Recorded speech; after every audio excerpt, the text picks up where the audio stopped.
What's going down, fight fans? This is Spaniard Northwest Fight Scene. I'm sitting here at Team Quest Tualatin. I'm here with Chael Sonnen, who's set to face Mark Munoz January 28th. I want to get into some stuff, but I mean, honestly, I'm not going to get into the normal, roasting marshmallows, how you've been training stuff. I mean, there's some other stuff kind of going around, and one of the main questions is people have been talking about that you might get escorted to the cage with CM Punk, the WWE. Is this true? And if so, what's up with it? Is that true? Well, there's only one way to find out if CM Punk will be there or not. That's to tune in live on Fox on January 28th. Man, that's awesome. I can't wait. I mean, that really is awesome. So let's get into Munoz. You guys, you've had experience with Munoz before. What are your thoughts of him as an opponent in the fight? Well, I think very highly of him as a person and an athlete. A competitor all around, from our wrestling background to his fight career. Been fun to watch him do well.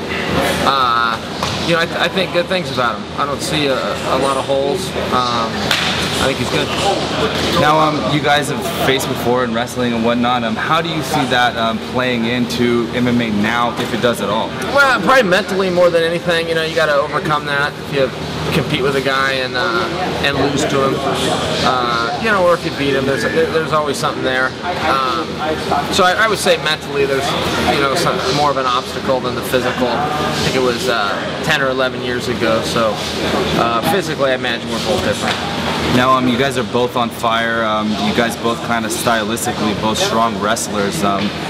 What do you see playing in? How do you see you having to beat him in his style? I haven't put a lot of thought into it yet. I usually do that, the week of the fight or even the night before. I usually just, at this point, get my own preparation in, get my own miles and hours in, rounds, and then I'll worry about making weight, and then that gives me, a full night to sit down and watch the video on him and try to figure out strategically how to deal with that match. But I'm not there yet. Now, they say that this is going to basically be determining the #1 contender, but then you also kind of voiced that if you do win this, that you possibly might not use this win to fight Anderson. Why is that? Well, the Anderson and I fight is never going to happen, and that's not on my end, that's on his. They tried to put that fight together a number of times, and he's just not going to do it. So, it's not a matter of wanting to wait around on a guy that doesn't want to fight. You just move on and fight somebody else. There's other weight classes and there's other guys, so we'll go compete with them instead.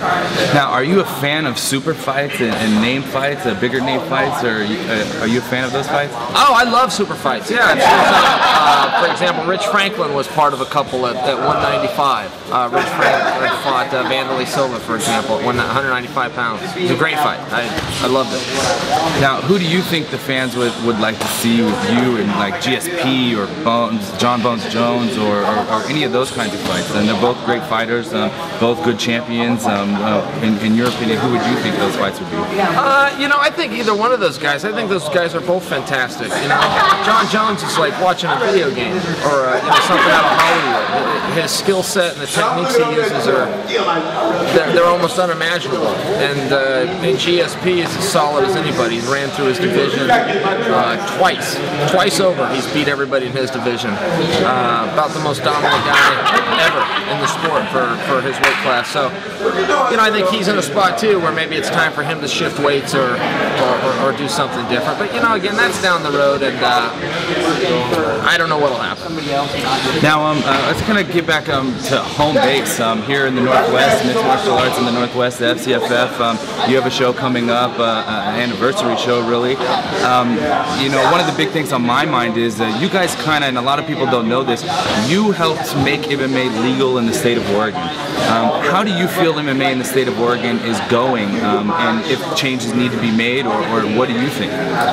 Well, Oregon's a front runner for MMA, and it starts with, like you said, the legalization, and when the state officials and the legislature, the Senate, and the governor got behind it, you know, they set up a great commission. It's headed by Brad Darcy. You know, Brad Darcy's a guy that could teach classes on how to be an executive director. You know, he's very forward-thinking. He's very pro-business. He's very pro-sport, and he works. You know, he keeps office hours and he works. And some guys are hard to get an audience with. You try to take a show on the road, and you know, some guys you can't even get them on the telephone. Makes it pretty tough to do business. So, Oregon's a great place. You know, the UFC's come through here, Strike Force has come through here, FCFF, like you said, is about to have a 10-year anniversary here. 13 UFC veterans, UFC official, UFC timekeeper, UFC referee. They all started right here in the Northwest. So Oregon's a great place for MMA. It's a real hotbed. Always has been.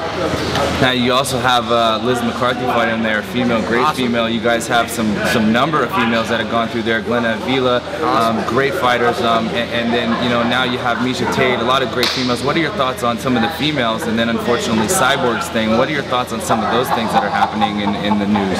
Well, you know, I resisted female fighting. I wasn't a huge fan, and you know, this dates back quite some time, but I started watching some female boxing, and they were so good, and they were so tenacious and dedicated and skilled, and it pretty quickly started to win me over. And I came from a wrestling background, and you know, the women got themselves into the Olympic Games in 2004. I started having more open mind there, started to enjoy the matches, and now right into mixed martial arts. It was still something where I wasn't sure I wanted to see it as a fan. I'm happy for them to have opportunity. For me as a fan, am I going to go buy a ticket? And it wasn't really for me, and they've won me over.